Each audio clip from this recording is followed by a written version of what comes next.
او دا غي لاندې په خوا کې دا جنگ شوه. په دغه جنگ کې رسول الله صلی الله علیه وسلم په خپل شریک او جنگ دومره شدت اختیار کړو چې د رسول الله صلی الله علیه وسلم یو غاښ مبارکم پکې شهید. عزیزانو یو پکې حضرت حمزه رضی الله تعالی عنہ چې هغه ترور د رسول الله صلی الله علیه وسلم هغه شهید شو. نه فقط دا چې شهید شو، وحشی او غلام هغه راغه پیغمبر ولاړ دی تماشا کوي او وحشی د حضرت حمزه نه لاسونه پرې کړ، خپې ته پرې کړې، غوږونه ته پرې کړ، پوزه ته پرې کړ، شونډې ته پرې کړ. رسول الله صلی الله علیه وسلم ورته ګوري او تر سره دا معاملې کوي. ازما تاسو ته ابتدا کې یو خبره وکړه چې د کوم مشکلاتو سره داغي سامنا وا هغه یا خدای پوهیدو یا په د پیغمبر زړه پوهیدو. هندن امو یو بلاوا هغه را منډ کړي او د حضرت حمزه سینه وشلوله او د سینې نه زړه راوېستو او پازړه باندې چکونه ولګ.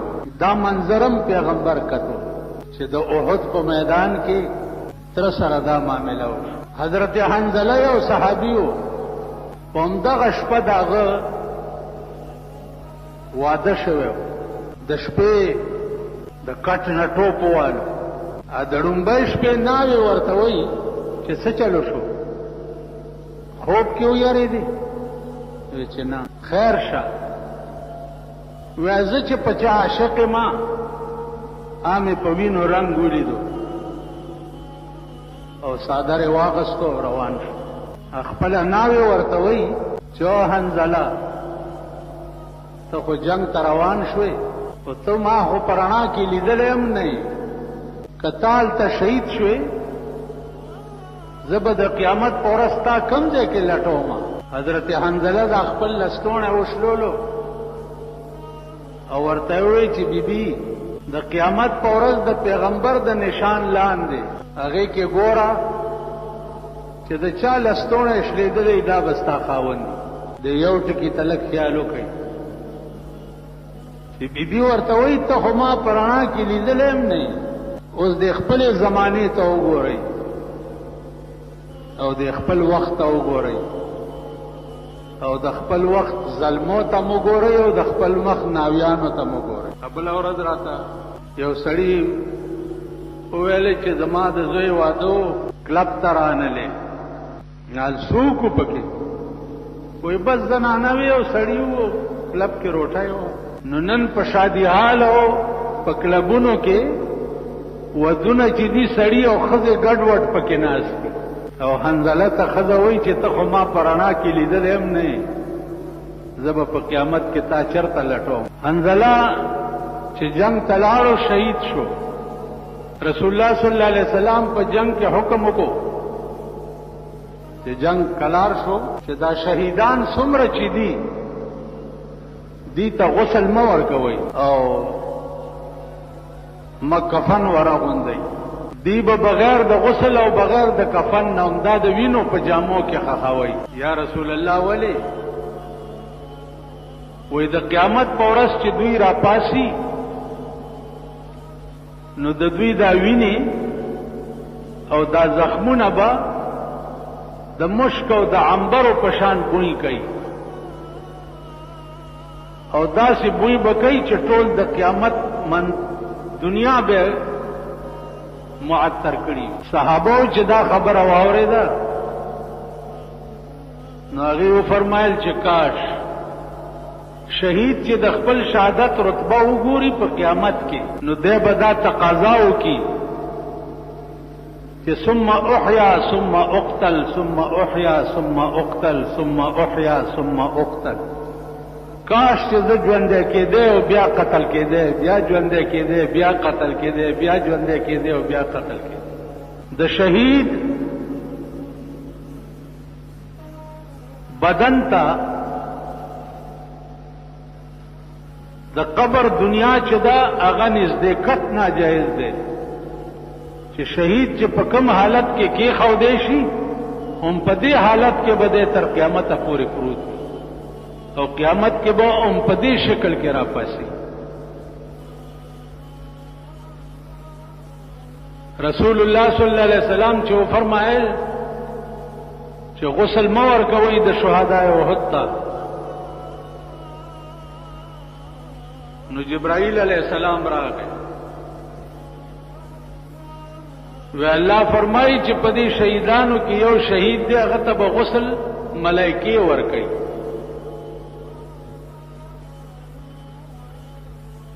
کم یو و حنزله د دړمبې شپه واده شوی دی چې د کور اتراتلو غسل نه وکړي، نو دته به غسل ملائکه ورکوي. اوس په حدیث کې د حنزله ذکر چې راځي نو هغه سره لیکلي چې حنزله غسیل الملائکه، هغه حنزله چې هغه ته ملائکو غسل ورکړي. زما عزیزان ورځ مې داو چې دا خبرې خټولې داسې دي چې مونږه دا افسانو په شکل کې اورو. دا به ال کېږي چې دا عملی طور مونږ سره دا کار وشي او د قیامت په ورځ دا خوند وګورئ، نو بیا به ومنئ چې واقعي پیغمبر چې څه ویلي نو هغه رښتیا وي. اوس د پیغمبر جګر ته ګوره او د ده زړه ته ګوره. مجلس کې ناست دی، تقریر کوي او دغه مجلس ته دغه وحشي او دغه هنده چې دا عمر آله، هغه وحشي چې د حضرت حمزه غوږونه او شونډې پرې کړې وي او هغه هنده چې د حضرت حمزه زړه راويسته او پیچکونه لګولي، دې دواړه امرالو غلي ناست. مجلس چې ختم شو پیغمبر ته تپوس کوي چې خیر شه و اسلام وروړو تر غلی خو په دې شرط کاغه د حضرت حمزه ګناه مونږ ته خدای معاف کړي. مونږ چې ستاد تر سره کوم معاملې په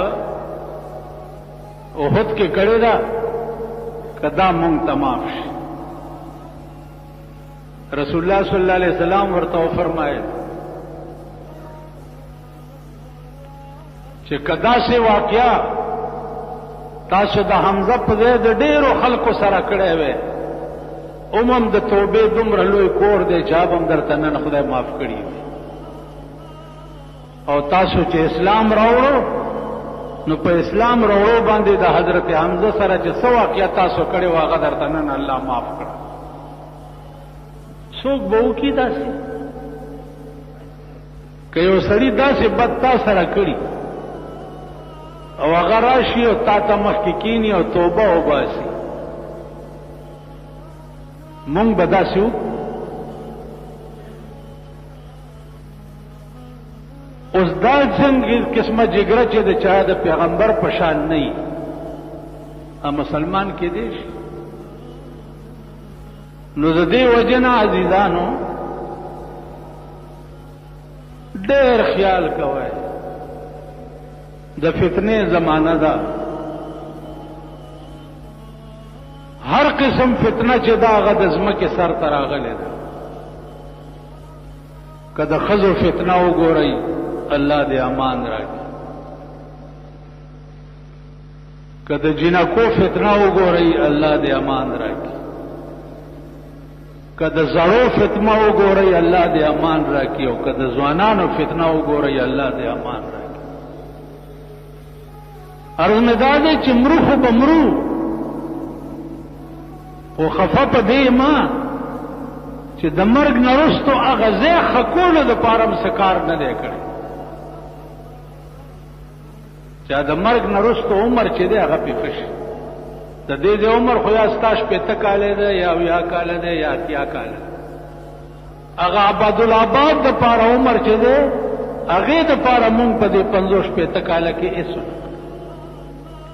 نم اخلاق د پیغمبر پشان دي، نم لباس پیغمبری شو، نم کردار پیغمبری شو، نم ذهن پیغمبری شو، نم کته پیغمبری شو، او نم پلار اتل پیغمبری شو.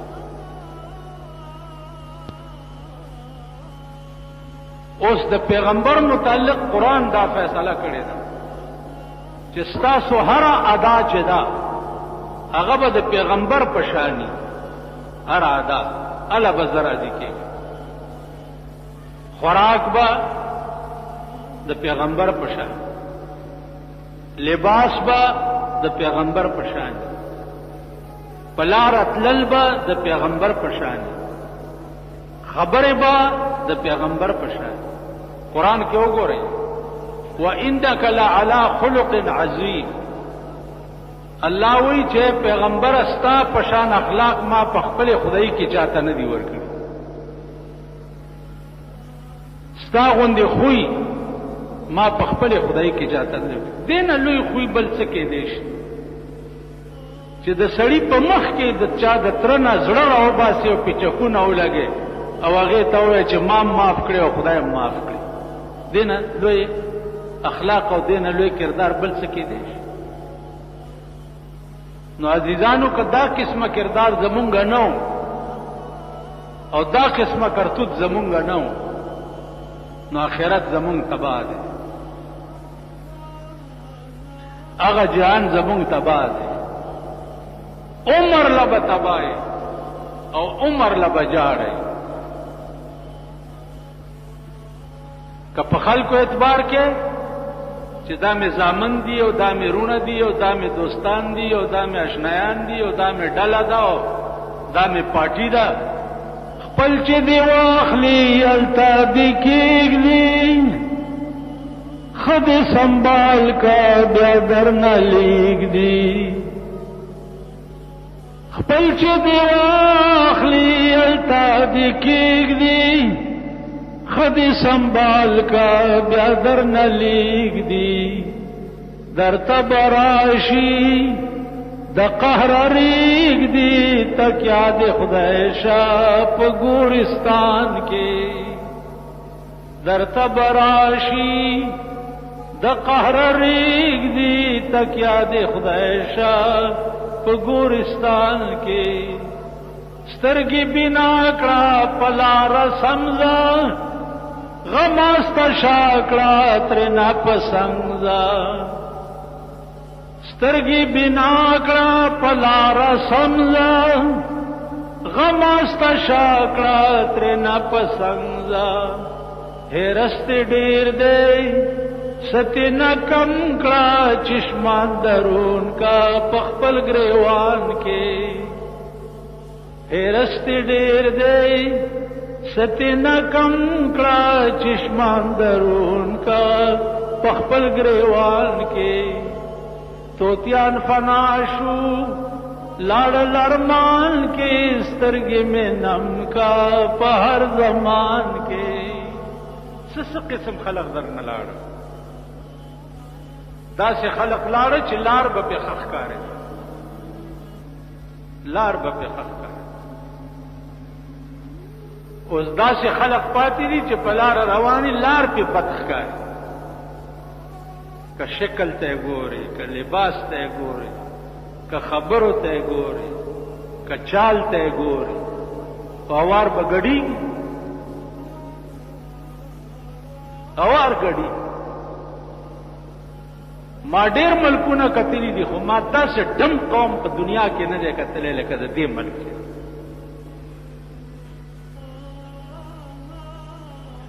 اوار ګډي. دې وجنا ځکه الله پاک تاسو ته د سکون ژوند نه نصیب کړي.